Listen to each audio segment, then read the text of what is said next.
Well, he talked about solving 8 wars in 8 months. Now he says 8 wars in 10 months, so he's kind of falling behind. But look, obviously he sets unrealistic expectations for himself. We just heard Congressman Klein talk about solving the Ukraine war in 1 day. That's obviously the usual Trump bombast. It's not something, a deadline we should be taking literally. I think he's made about as much progress there as could reasonably be expected. He obviously hasn't solved the war. But again, we have to also keep in mind, is peace the ultimate goal, right? Is the goal for Donald Trump to win a Nobel Peace Prize, is peace an end in itself? Or do we want to get good results? Do we want to get a good result in Ukraine? For that matter, do we want to get a good result in the Israel-Gaza front, especially from Israel's perspective? And is the current arrangement a good result or a bad result? It might be peace or close to peace, but is it actually a good result? What we can't also, and we have to say, is it's a president who, when he uses force, is used force in a way that minimizes the risk for himself. He launched and famously launched those B-2 bombers to Iran, even put out the bomb Iran video afterwards. But he minimized the risk for himself and for the United States by bringing the war to a close after that. And even in Venezuela, he's talked about and swung a big bat, but hasn't yet offered the strike, having a kind of gradual buildup that I think at least will give people, even if he does in 2026 move in on Venezuela, give people the sense that there was a kind of deliberation. Congressman, please. I was going to say, let me jump in on that a little bit. First of all, I was on foreign affairs when I was in the U.S. Congress, and I understand foreign affairs is a long-term proposition.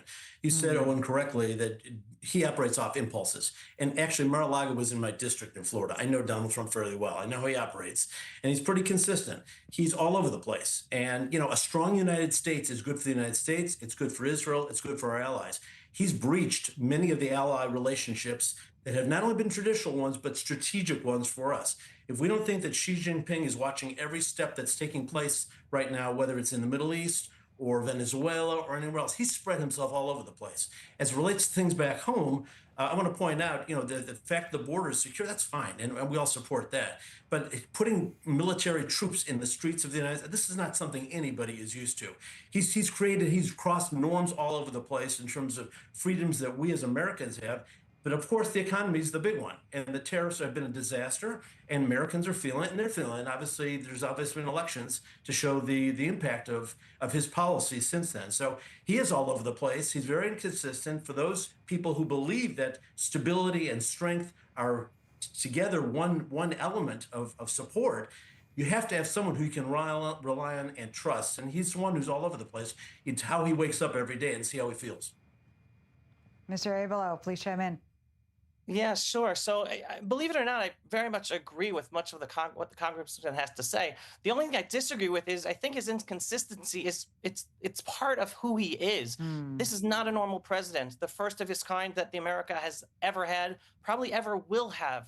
But I think in terms of policy-wise, especially foreign policy, everything has to be seen through the prism of China. He is trying to help America's economic future, and he understands that China is the main global superpower economically, owns the supply chain from the West to the East. Everything he's doing, especially in the Middle East, is all about trying to redefine the geographic supply chain. And Israel is a huge strategic partner in making this happen, which is why he's very happy with how this war has taken place under the leadership of Netanyahu, whether he supported certain things publicly or has not supported certain things publicly. But everything is through that prism, hence also in terms of alliances. Yeah. He is about making sure his end goal is achieved, even though it means not going according to proper protocol of diplomacy in the past.